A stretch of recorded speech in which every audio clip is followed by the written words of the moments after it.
আসসালামু আলাইকুম রহমতুল্লাহি বারাকাতু। আদাব ও শুভেচ্ছা। আমি মোহাম্মদ জাকির হোসেন। আজকে আসছি আপনাদের সামনে ছোট্ট একটি কবিতা নিয়ে, যা বাস্তবধর্মী বর্তমান প্রেক্ষাপট উপলক্ষে। আমার কবিতার নাম মনে রাখবে বাংলাদেশ।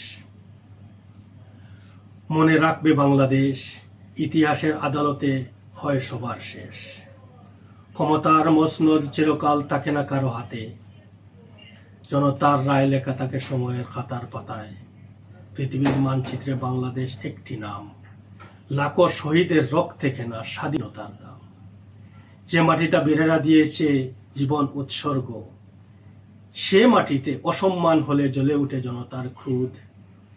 বীরের বিদায়ে যদি নীরব থাকে রাষ্ট্র, প্রশ্ন তো উঠবেই মানুষের অন্তর মহাকাশে।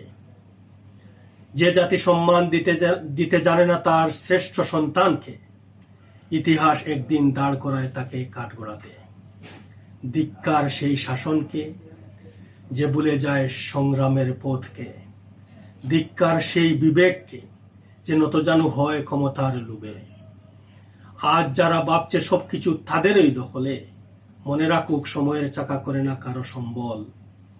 জনতার স্মৃতি দীর্ঘ, ইতিহাস বড় কঠিন, অন্যায়ের হিসাব নেয় সেই প্রতিদিন।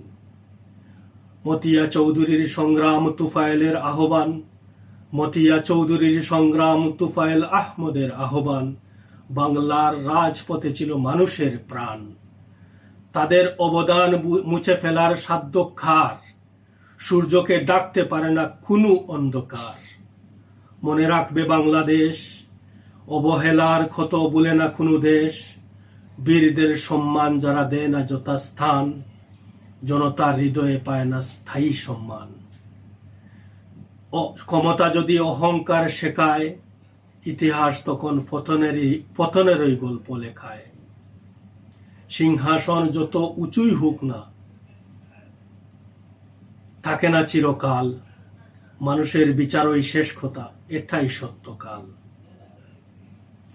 বাংলাদেশ যাদের কাছে শুধু ক্ষমতার খেলা, তারা বুঝে না শহীদের রক্তের মেলা। লাল সবুজের পতাকা কোনো দলের নয়, এটি একটি জাতির আত্মত্যাগের পরিচয়। মনে রাখবে বাংলাদেশ, সত্যকে থামানো যায় না কোনো শেষ। আজ যারা ইতিহাসকে করে অবজ্ঞা আর অপমান, আগামীকাল তারাই হবে ইতিহাসের প্রশ্নবান। মনে রাখবে বাংলাদেশ, জনতার স্মৃতির চেয়ে শক্তিশালী নয় কোনো রেশ। বীরদের সম্মান যারা দিতে শেখেনি আজ, সময়ই তাদের সামনে খুলে দেবে বিচারকের সাজ। ধন্যবাদ।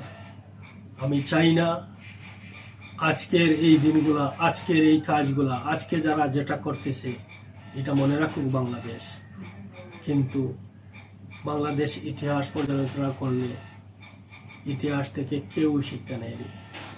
কেন আজ আপনারা এসব করতেছেন? এটা কি আপনারা চিরস্থায়ী মনে করেছেন? এই কাজ থেকে বেরিয়ে আসুন, সবাইকে নিয়ে সুন্দর রাষ্ট্র গঠন করুন, এই আহ্বান। ধন্যবাদ।